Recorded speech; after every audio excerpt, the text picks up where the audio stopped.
Hey, Tim, this is Danny Smith.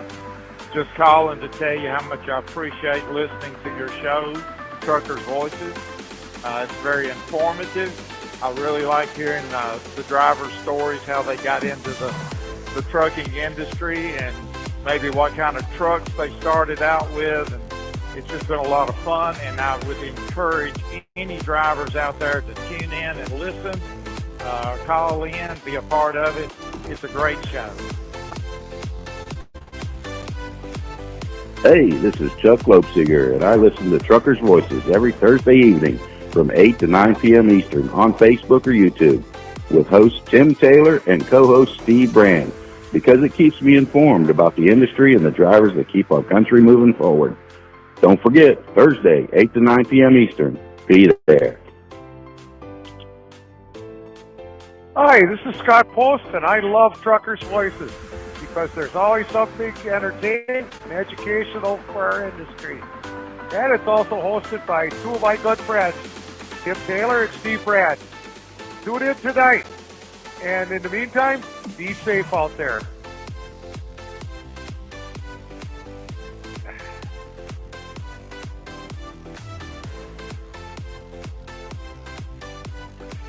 Hey everybody, how you doing tonight? My name's Charlie Demchuk, and I'm here to welcome you to tonight's big show. Y'all sit back, relax, enjoy the show. Tim and Steve got a good one in store for you. So have a good night. We'll see you. Hi, this is Tony Wainwright. I hope you enjoy listening to Truckers' Voices as much as I do. Now, without any further ado, kick back, kick your shoes off, air your corns out, and get ready to listen to another fine show.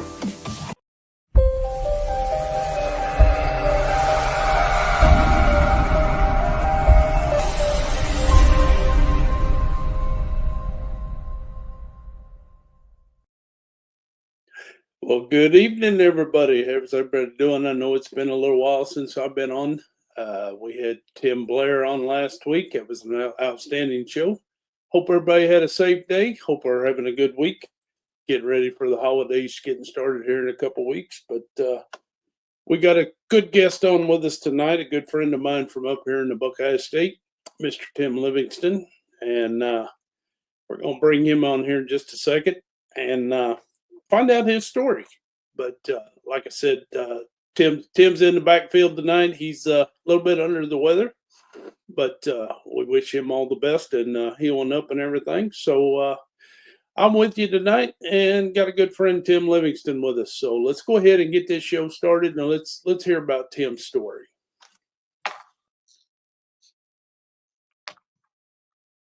Well, Steve, you know a lot of it, but basically, been driving for quite a few years. We've got about 4.6 in commercial trucks.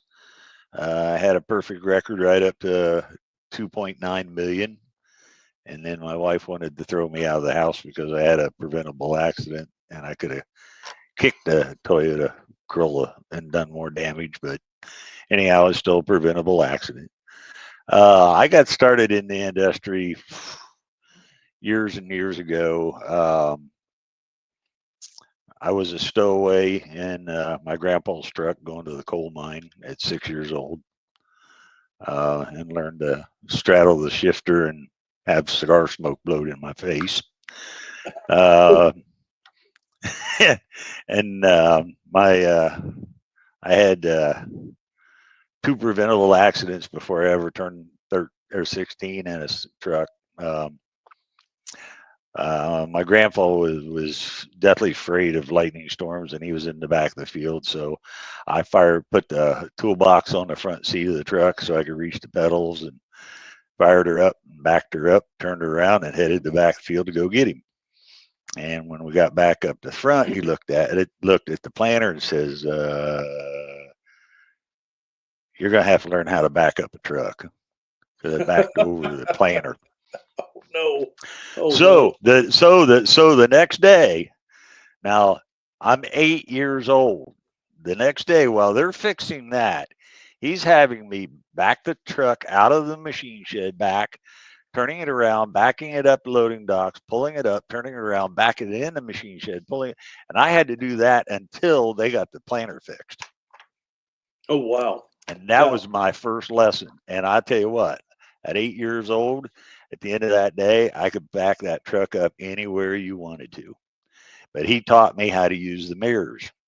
And we didn't have any fender spot mirrors, so that was my first driving lesson at 8. And then when I was 16, had my driver's license, they sent me to the coal mine with very specific instructions. When you come back through Delaware, you run 36 up to this certain street, then you turn and come over to 37. Don't come across 37 because of the hill in downtown. Well, I was so excited, I just forgot all about that. I wound up getting stuck on the hill with 8 tons of coal in the truck, no tarp on it.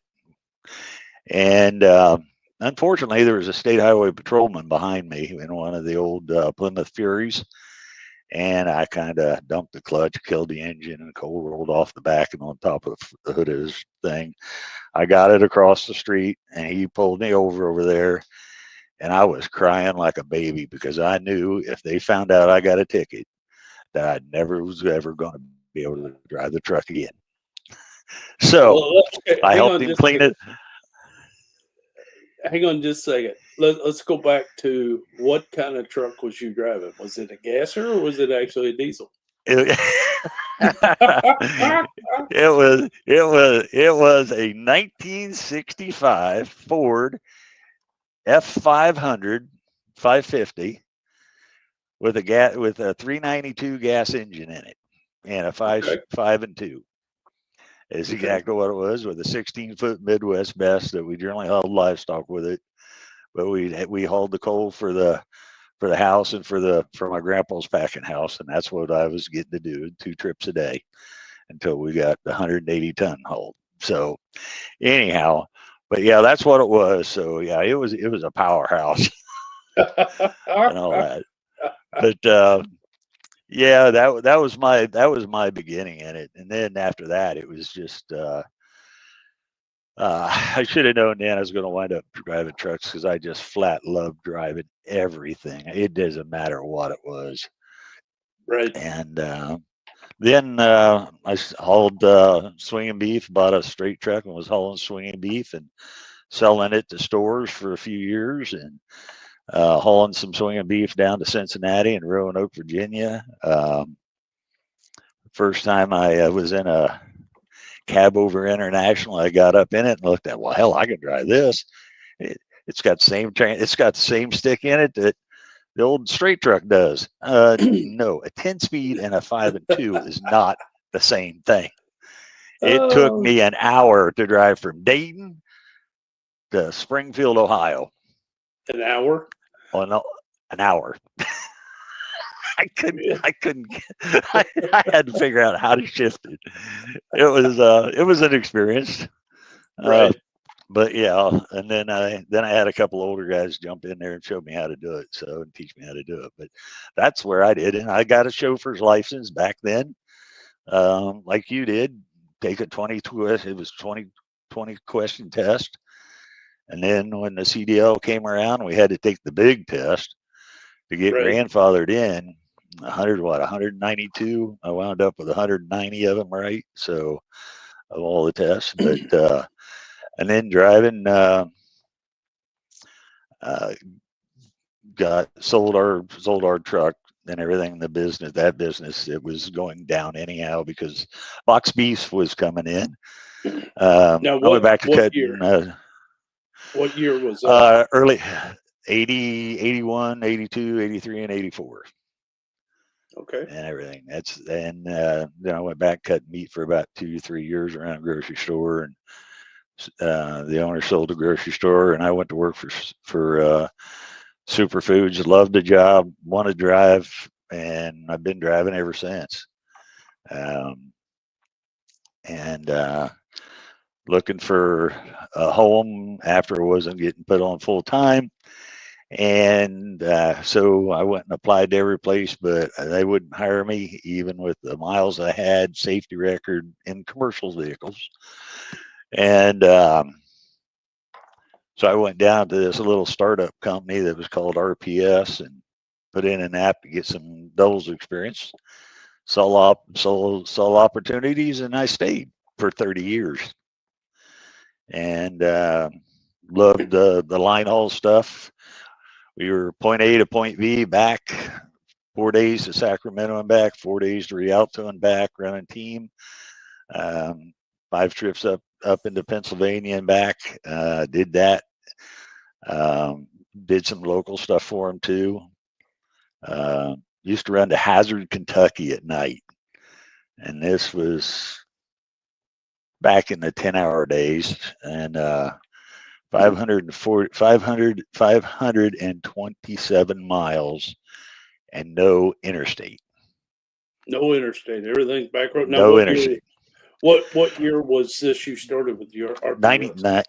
92 is I started in 91, and then 92 I got my contract, and then in 93 is 92 to 93. That's when I was running down there to Hazard at night, every night. And there's 146 stoplights between Grove City and Hazard, Kentucky, in a round trip. There's 42 in a round trip just through Portsmouth. Oh, wow. So now, when you started with RPS, did you start with a contractor, or did you just buy your own truck and take off? I started with a contractor. I was very lucky. You know, I just put in a blind application. This guy needed a team driver and everything, and I was looking for 6 months of doubles experience, because no one would hire me that was pulling doubles because I had none back then. They could be real choosy back then. Right. And so I went to work for him, and nice note than having in my business before, I saw the opportunity there. And when this run to Hazard, Kentucky came up, nobody wanted it because it was supposed to run out of Hazard, which meant it was going to have to move down there. Well, I decided just to run out of over the garage apartment, which is about a quarter mile away from the plant terminal down there. And I was going to just stay down there, which is what I did for 2 weeks. There's one problem, though. There's not 26 hours in a day. Nope. It took 12 hours. It took 12 hours a day to do all the line haul, and it took 14 hours a day to do the P&D stuff. So by Friday, the freight wasn't getting back down there to about 3:00 in the afternoon. So right. it was on that end of it. But so then we brought it back. They brought it back up to Columbus, and we ran it there, and I just fell in love with it and stayed in a team opportunity, and then got a good driver out of school. Taught him out of school, and Cecil he stayed with me until he retired, and then we just grew from there. Right. So now, go back to said you guys was hauling box meat.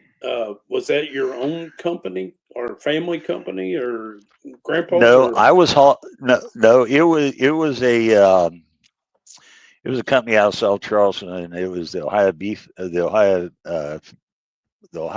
Feedlot out of South Charleston. They had a slaughterhouse that they were all they were doing was killing cattle, loading them up on semi trucks, and sending them out for the plants. So we hauled stuff to Cincinnati to Cons, Roanoke, Virginia to Valleydale Packers, and that's where most all of it was going. The swinging beef was, and then they wanted. We were selling. I started out just selling the sides to grocery stores that were still using it, and that's where that came in and all that.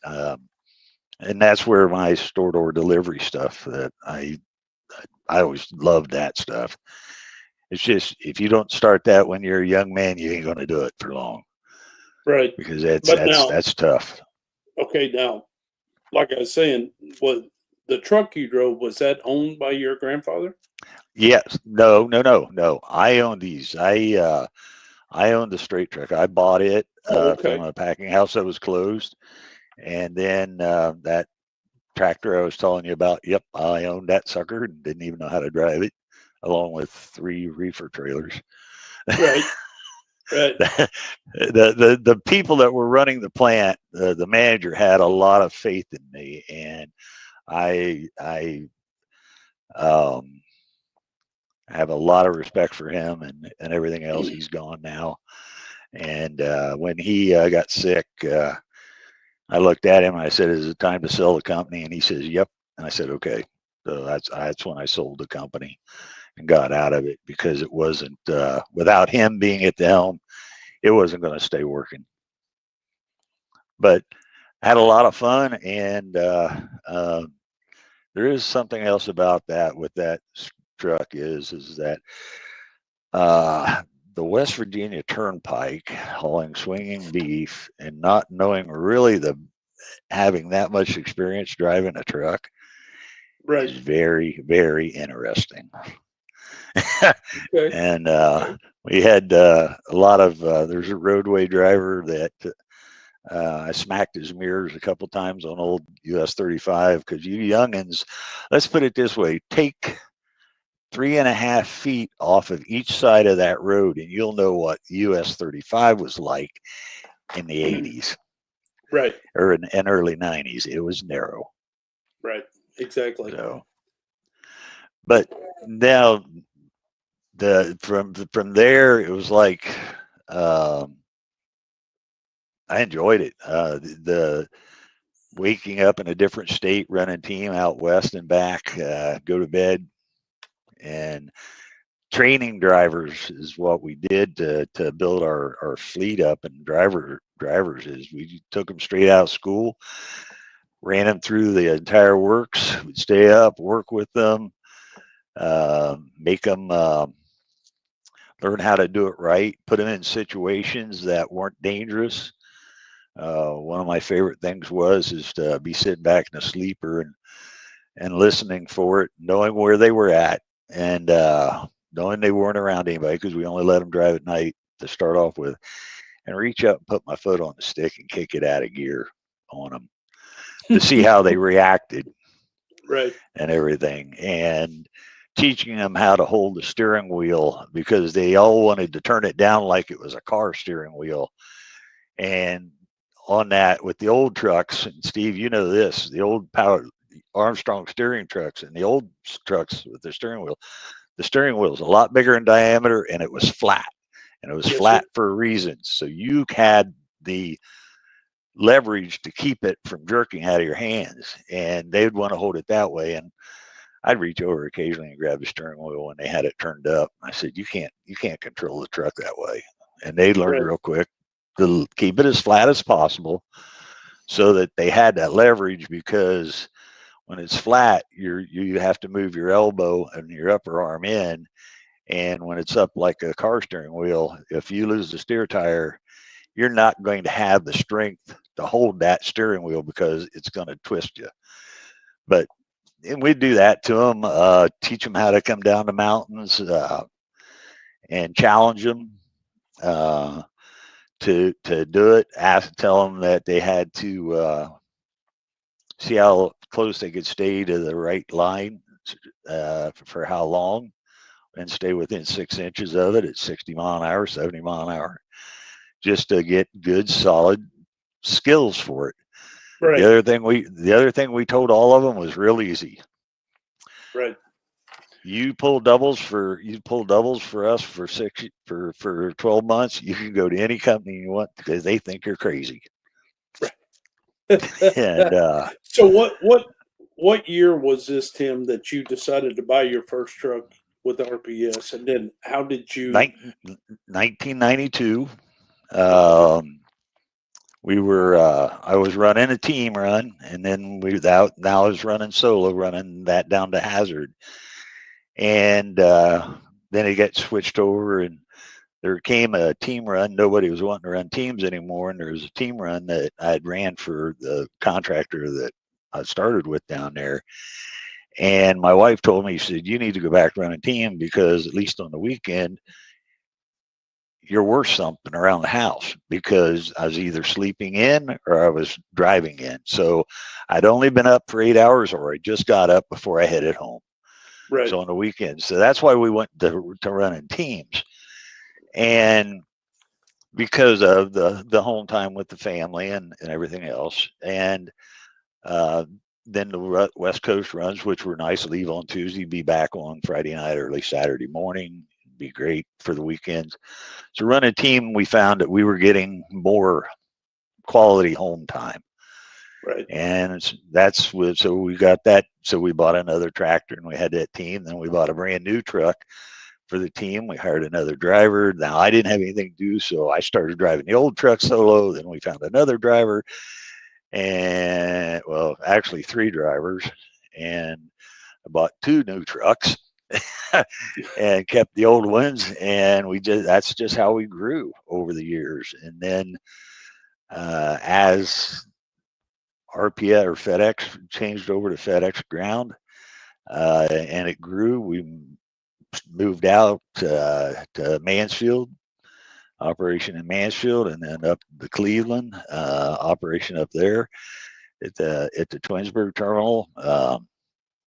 We were running 5 teams in Columbus, 2 singles, dedicated runs. And when we sold the company, and the reason we sold the company was it wasn't fun anymore. Yeah, I was steering a desk. I wasn't steering a truck. And steering a desk is, for a driver, is you might as well put yourself in prison. And it got to the point, and then about 6 months before we sold it, one of the drivers had a family emergency, and I said, "Hey, I'm on my way." So I ran down, jumped in the truck, ran down to Memphis, laid my tin, got the loads, came back, and when I came back, I told my wife we're selling it. And I think there's fireworks going off all around the place, because she was the happiest woman in the world, because she was tired of doing the books for 46 drivers and 32 trucks. Right. And so just from 1992, when you bought your first truck, to when you bought your last truck, you've really seen a large price increase. Yes. Very my large. very my very first new truck cost me a grand total. Now this was a single axle with a big sleeper on it for running team. It had 68-inch sleeper on it, single axle, because we're just pulling pups. $71,000, brand new. Right. And the next one was when I bought the twins, which were the next 2 that we bought. They were 78. No, that was about 3 years later. The last ones, the last ones, which were new in 2017 or 2018.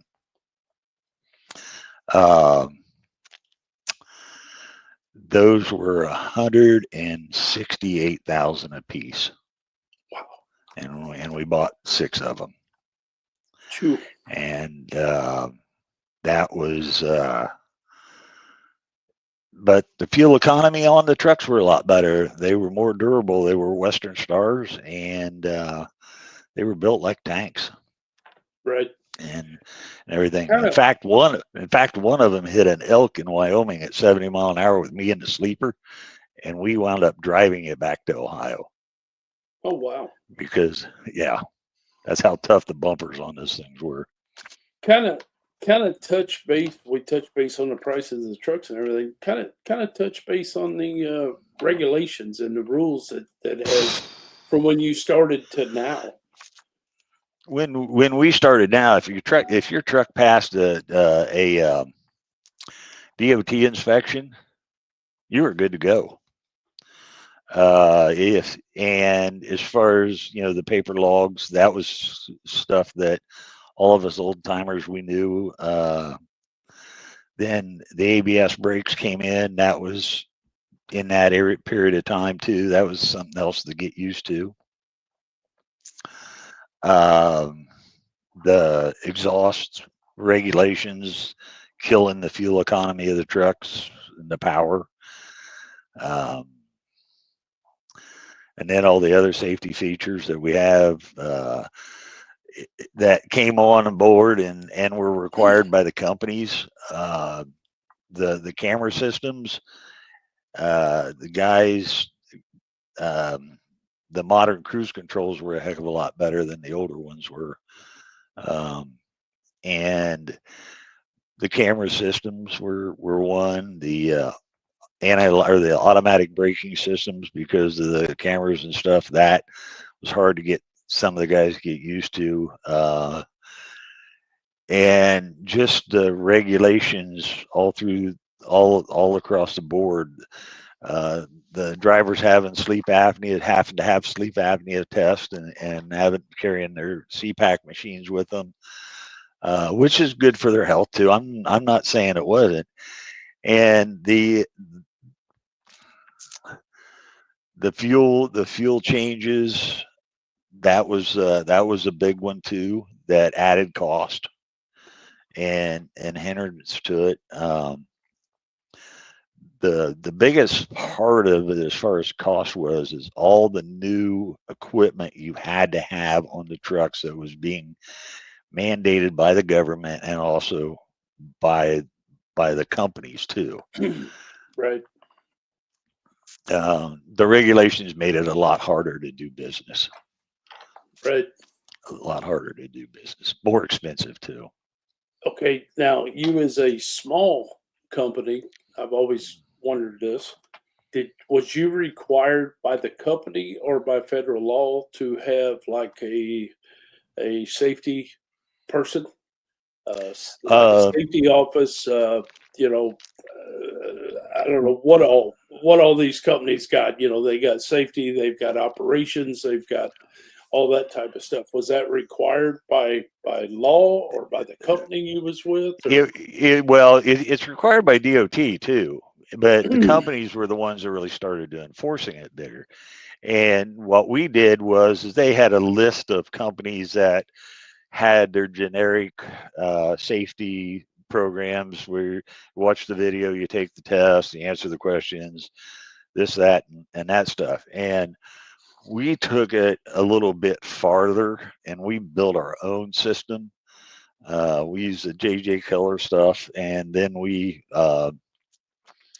had our own questions to it because we saw stuff. We didn't want them to be JJ Keller drivers.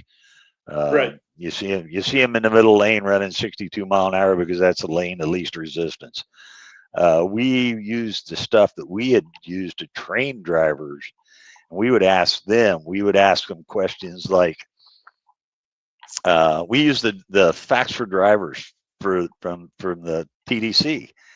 Nice. And one of the things we did with that was, and this is one thing that we did that woke drivers up. Just think of this. In there, it states that 1.47 feet per second for every mile per hour that you are running. Okay. That's how far you travel in that 1 second. If you're traveling at 60 mile an hour, it's 88 feet per second. Okay. When it gets up to 70, it gets up higher. And that's where the guys really started seeing it. And then asking them what their stopping distance was. This is stuff that a lot of them don't do, but we were making them figure out their stopping distances with the reaction time and everything else at different speeds and how fast per second they were running at different speeds, making them think about what they were doing. Right. And that was one of the things that we really used. We also we made them all learn how to use the fire extinguisher with the pass system. We took all that stuff and that we had got from the TDCs, and we had that incorporated into our safety, which really made them good. And one of the 27 drivers that we trained and everything, out of those, 19 of them still have perfect driving records. They have no preventable accidents. They've had Awesome. a ticket or two, but no Right. preventable accidents. They always maintain the equipment very well, and it was and there's one of them that I have that is very special to me. Tom, he when I hired him out of school, I said, "You give me 12 months, and you can go anywhere you want to, and everything, Right. because they're going to think you're crazy because you're pulling doubles." On his 12th anniversary, he calls me up and he says, "You know, it's been the longest friggin' year of my life. It's been 12 years." He has now been driving almost 20 and is still accident free and violation free. Oh, that's awesome. Tell him appreciate what he does, man. That's Yeah. awesome. So And so basically you've got your company policy that you're running for.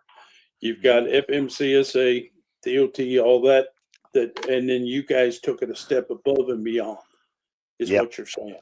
You Yep. you added to it. Now, is there a size, where you've got to go into having like a safety department? Like if you got 5 trucks or 50 trucks, do you know, is there any kind of a limitation where it starts? Well, I really don't know on that. All I know is that it got to the point that I hired a guy and we set up our safety program, and he was also became our recruiter, and our disciplinarian, along with me, because if it was too egregious, I would throw the book at him to figure out how to get rid of them. But Right. we set up our own program totally. I have no idea how much it was required or not. I do know that, well, I really can't say anything about that because it's not settled yet.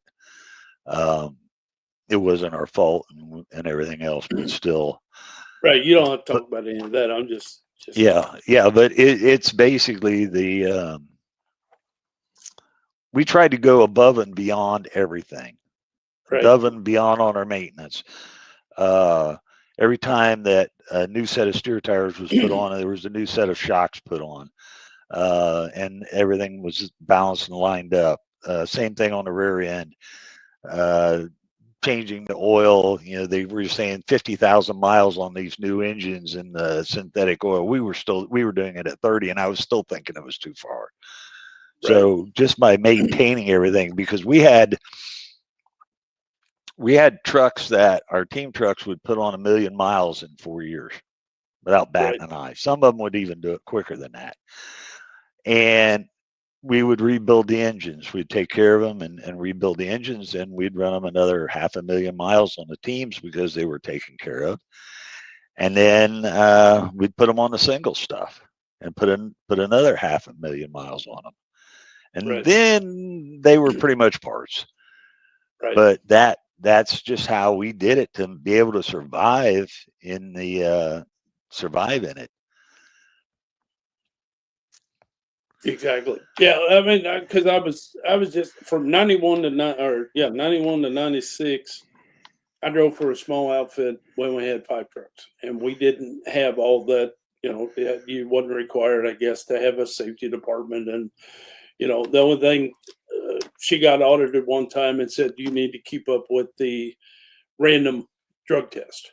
A couple drivers every so often has to go do a random, and that was about it. That's why I was wondering, with you getting into a small operation, small company, growing, how did that? Yeah. Rules change. The bigger you get, the more rules you got.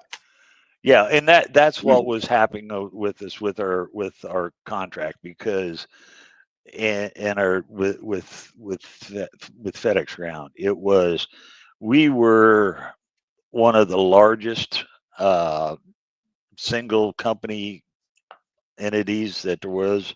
We were allowed to have more than 15 trucks because we were in the 3 different locations, and our safety record and our performance record That's why we were allowed to do that. We still had to follow all of the DOT. The guys had to be that we were having they had it scheduled where for the random drug test and everything else. We also we would even call occasionally one of them if they had been off for something and we knew they were having to have like one of them fell and cracked 2 ribs. Well, he had narcotics for a while he was getting back up on that. Well, we randomed him before we let him back in the truck. Right. Everything, he was clean, but it was still one of those. It was CYA. That's the biggest thing in this whole industry is you have to CYA because no one else is going to do it for you. Right. And everything. Right. So now, when did you retire? You're somewhat semi-retired. You're still working around the farm, stuff like that. But when? Oh did yeah. How long ago did you sell your company? We sold our company. Oh shoot, I can't even remember now. It's been so long ago, and it's been such a nice period of time. It's went so fast. Like you said the other day, the phone doesn't ring at 2 a.m. no more. You know, I got a truck. Well, that one night when I had to plug the phone in, that only used 2% of the battery. I was a happy camper. I'm trying to think. Well, it was January of this year when I made him an offer to be completely out of it. It was last July, a year ago. This July, it's been over a year. Is when we sold the company and everything else, but we finalized everything in January this year, where they didn't owe me anything. I didn't owe them anything. I was completely done of it because I was still waking up in the middle of the night worrying about the business because I was carrying the loan. And it was bad enough when I was $3 million in debt, but that was bad enough. But having it where somebody else is responsible for paying me that, it wasn't sitting well for me, and I wasn't resting. I wasn't enjoying it. Right. So we made him an offer, and I've actually been totally retired since mid-January of this year, doing what I want when I want. I want to transition. You brought up something a while ago about the TDC. I want to transition that, but I want to tell everybody the phone lines are open. If y'all like to call and talk to Tim, got any questions for Tim or anything, give us a call at 251-616-2151. 251-616-2151. Give us a call. Now, you brought in the TDC. When did you get involved in the TDC, and why did you get involved? And one more question: did you try to incorporate your drivers to join the TDC? It was in 2000 when I first met you, and I came because I lost a bet with our terminal or line haul manager. Because I kept telling him, he kept wanting, yeah, you need to do this. You need to do it. You're good. You need to do it. You need to. I said, I'll do my rodeoing on the road for real. Well, I lost a bet. So I had to go that year that I met you. And I got to the Holiday Inn on the lane in that narrow little alley. I saw you guys in the halls in there. Right. And I'm looking around, and the longer the day goes on and the next day and everything, and it's like, wait a minute. These guys are just like me. They're professional. They're just absolutely great people. And at the banquet, it was like, if you would have taken any one of the TDC banquets, if you would take out everything in that banquet hall that says truck, a person could walk in there and not guess what we did for a living. Right. That's how impressive it is, and the quality of the people.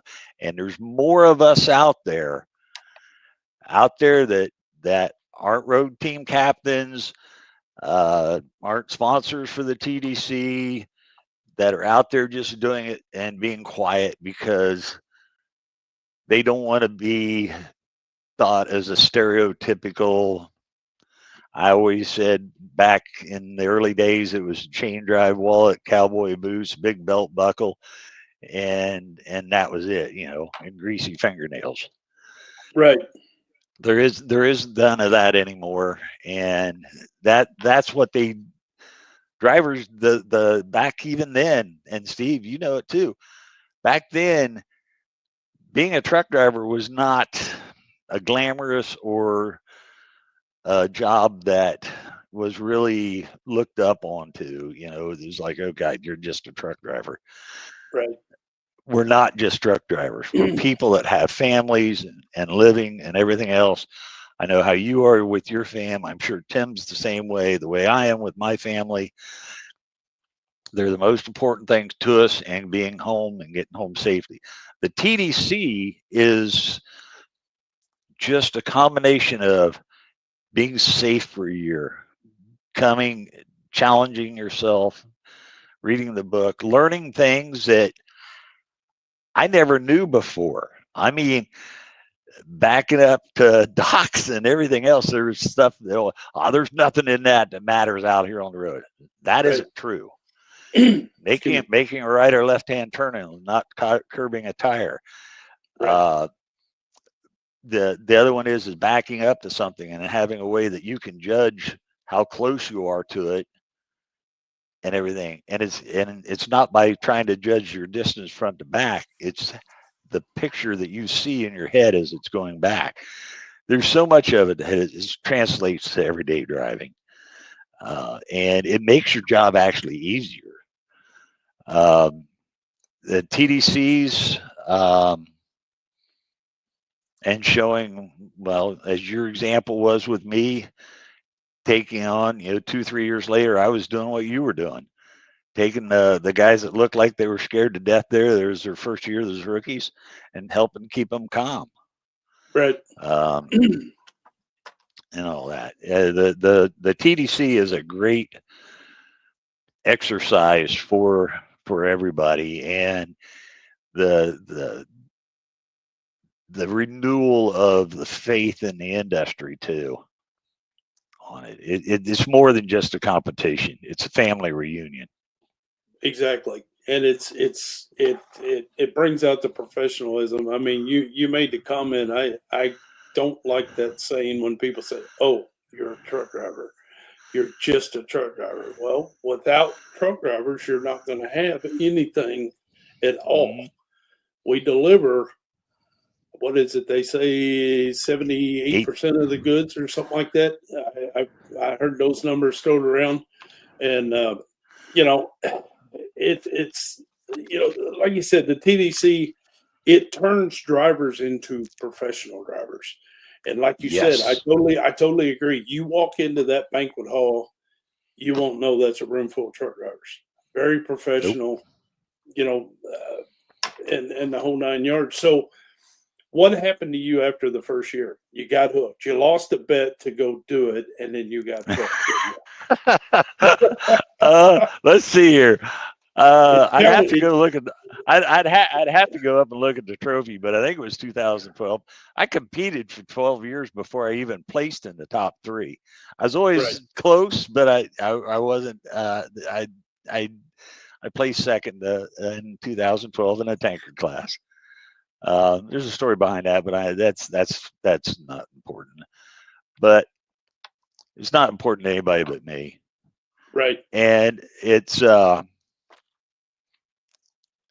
was great. And then the next April, or no, that fall, it was like in November. I'm coming back from Colorado. I'm coming through St. Louis, and this Kia Sportage comes off of this loop ramp. She's on her phone. She's not paying attention. She's taking it way too fast. Comes across the zebra lane. I'm in the middle lane. I can move to the left lane, which I'm not supposed to be in, and she still hits me. Guess what? Wow. Now I can't compete this next year. The year after I play second, I cannot compete. But I'm still there at the TDC. And I haven't been able to, I haven't competed in like 6 years now. Right. But I still go every year as a sponsor, and even if I wasn't sponsoring, I'd still go just so I could see all the good people and see the young crew that's coming in. That's coming into the TCC, and hoping they lost a bet and got hooked. Right. Exactly. We got a call coming in, Steve. We got a call coming in? Okay. Sounds good. Yeah, be right back with you. All right. I done lost my train of thought now. I done lost what I was going to say. But so just on a relative personal opinion, what advice would you give to a young husband and wife, or a young lady, young man that would want to get in to start buying trucks and develop a small company like you had? What advice would you give them? Pick the heaviest duty truck you can get. Something that's going to be able to hold up. It's that, and the other part of it is that if you're going to run a husband and wife and you're going to run team,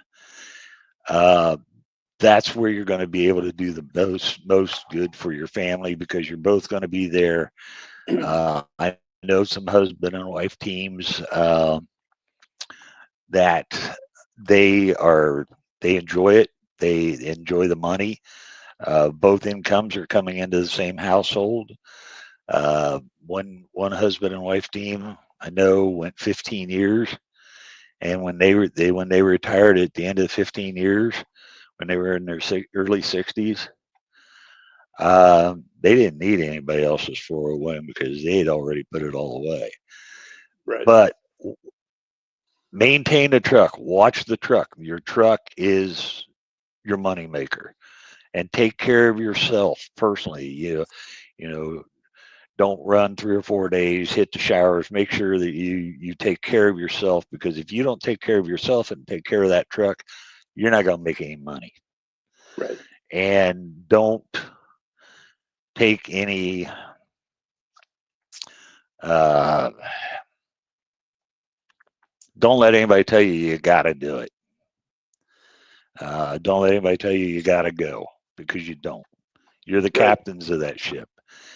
And err on the side of safety and maintenance of the truck.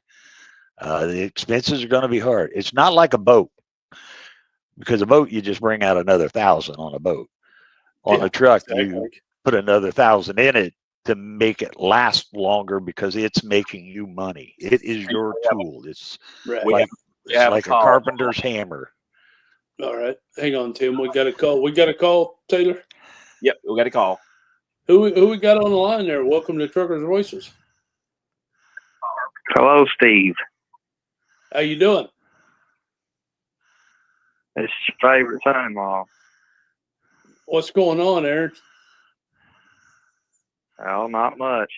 Just sitting here, waiting away the evening. I hear you. Got a question for Tim or anything? Well, your daughter told me I needed to call in. I hear you. Well, I appreciate you calling. So I have a question. I have a question for him and everything. Well, yeah. I know your father-in-law. Next time I see him, what do you want me to do to him to straighten him up? You broke up real bad. I couldn't understand a word you said. Yeah, go try it again, Tim. You're breaking up. Well, the next time I see your dad, what do you want me to do to him to straighten him up? Because I know him real well. Take his I have to get a big old bear hug for me. Okay, well, I can do that. That's just flat ass enjoyable, in my opinion, and everything. I was gonna say take away his Denny Hamlin patch. That could be fighting words. Just give him a Jeff Gordon cut. Yeah, we ain't gonna go down that road. So. No. All right, we're gonna let y'all go. You guys have a good evening. We'll talk at y'all later. Appreciate the phone call. Hey, does Lacey want to say anything to her dad? Hi, Dad. Hi, baby girl. How you doing? Getting along all right? Yeah, sitting here with your granddaughter. Okay. Give Macy a big hug for Grandpa. Wanted to tell everybody, make sure the important trip is the trip home. That's right. Exactly. The most important trip is a trip at home. So, Yep. Thank y'all for calling. We appreciate it. Thank you for calling. We'll see you. All right. Take care. You never know what's going to happen on this show. You just never know. So No, did back to that? Yeah, TDC question. Yeah, go ahead. The TDC. What? Yeah. Did you get your drivers involved in it? It's a company. Yes, I did. I had the first year they had the step van class. One of my drivers was the step van driver for Ohio and won the very first Ohio step van class. Andy Vance. He did it. Had another driver that was in it that year, but he won the state, and then he went on to the nationals. And then I've had Tom. He did it the 1 year. He enjoyed it, but he's one of these guys that he's real shy, and being around a lot of people he doesn't know, it kind of bothers him and everything. But he said that he learned a lot from it, and he helped that. I've had a lot of, altogether, I think I've had 10 drivers compete over the years and everything. And they said that I was probably the meanest coach they ever had, because I was always behind them on the practice, running around behind them. But I said, no, you need, watch this, and everything. So the TDC is a great program on it. Exactly. And I anybody that can, even if you can't, just go plan your weekend at Kalahari in May. Right. right before the prices go up. Exactly. So, exactly. So let me just kind of go back. You started out on the farm driving a truck at 8 years old, and you come all the way through. You started out with one truck, and then you worked your way up. What'd you say? Y'all had 45 trucks, something like that? No, we had 30. We had 32 drivers, 46 drivers, and 32 trucks. 2 trucks. Okay. Is there anything that you would do different? Because you said at 8 years old you discovered this is what I want to do, is drive a truck, and that's the direction you pointed yourself in. Well, when I was 8 years old, I wanted to farm and drive everything that was on the farm. Right. And what really drove me into trucking is that when I went up and back into it after running the grocery stores and going in there, because that period of time that I ran over the road after I sold the meat stuff and everything, I didn't like being gone for 10, 12 days at a time, which is what I was doing, because I was running over the road and I was just running the east stuff. But I love driving. And I still do to this day. Would I do anything different? No, I really wouldn't, because the people I have met in 30 years of running the company, the drivers that we've trained and got them started good, were amazing people. I wouldn't change anything, because it would ruin. I may not have the memories that I've got now. And was it tough? Yes, it was. It was very tough, and everything. But I wouldn't change a thing on that end of it. Right. There's